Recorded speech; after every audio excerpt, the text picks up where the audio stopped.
ತ್ರೇತಾಯುಗದಲ್ಲಿ ಅಧರ್ಮವನ್ನು ಅಳಿಸೋಕೆ ದೂತನಾಗಿ ಬಂದ. ದ್ವಾಪರ ಯುಗದಲ್ಲಿ ಧರ್ಮನ ಉಳಿಸೋಕೆ ರಥದ ಮೇಲೆ ಧ್ವಜವಾಗಿ ನಿಂತ. ಈ ಕಲಿಯುಗದಲ್ಲಿ ನಿಜವಾಗ್ಲೂ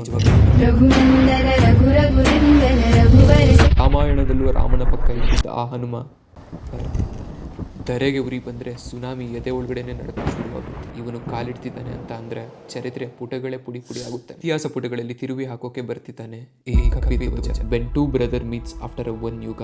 ಅಧ್ಯಾಯ 1ರಲ್ಲಿ ರಥದ ಮೇಲಿರೋ ಆ ಧ್ವಜಕ್ಕೂ ಒಂದು ಕತೆ ಇದೆ. ಅಥ ವ್ಯವಸ್ಥಿತಾನ್ ದುಷ್ಟಃ ಧಾತ ರಾಷ್ಟ್ರಾಣಂ ಕಪಿಧ್ವಜ ಕೃತೆ ಶಸ್ತ್ರ ಸಂಪಾದೆ ಧನುರುದ್ಯಮ ಪಾಂಡವ ಋಷಿಕೇಶಂ ತದಾ ವಾಕ್ಯಂ ಇದಮಾಹಂ ಮಹೀಪತೆ. ಇದ್ರ ಬಗ್ಗೆ ತಿಳ್ಕೊಬೇಕು ಅಂತ ಅಂದ್ರೆ ನಾವು ಪಾಂಡವರಿದ್ದಿದ್ದ ವನವಾಸ ಕಾಲಘಟ್ಟಕ್ಕೆ ಹೋಗಬೇಕಾಗುತ್ತೆ. ಆ ಒಂದು ದಿನ ವನವಾಸದಲ್ಲಿ ಅರ್ಜುನ ಹಾಗೆ ಯುಧಿಷ್ಠಿರ ಮಹಾರಾಜ ಆಯುಧಗಳು ಬೇಕು ಅಂತ ಕಾಡಿಗೆ ಹೋಗ್ತಾರೆ. ಆ ಸಮಯದಲ್ಲಿ ಎಲ್ಲಾ ಪಾಂಡವರು ವನವಾಸದಲ್ಲಿ ಇರ್ತಾರೆ ವಿತ್ ದ್ರೌಪದಿ ಬದ್ರಿಕಾ ಆಶ್ರಮದಲ್ಲಿ ಹಿಮಾಲಯದಲ್ಲಿ.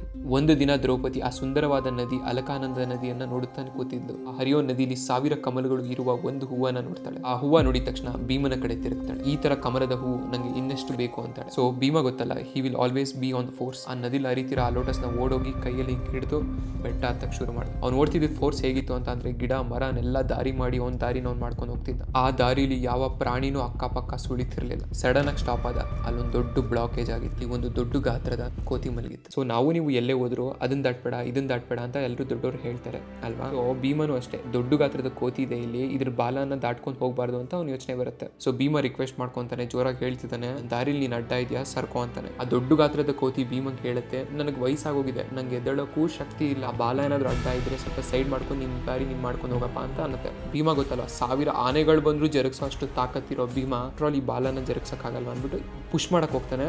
ಅದು 1 ಇಂಚು ಅಲ್ಲಾಡಲ್ಲ. ಆಮೇಲೆ ಭೀಮಂಗ್ ಅನ್ಸುತ್ತೆ ಇದು ಸಾಮಾನ್ಯವಾದ ಕೋತಿ ಅಲ್ಲ, ಅದ್ರಲ್ಲಿ ಏನೋ ವಿಶೇಷತೆ ಇದೆ,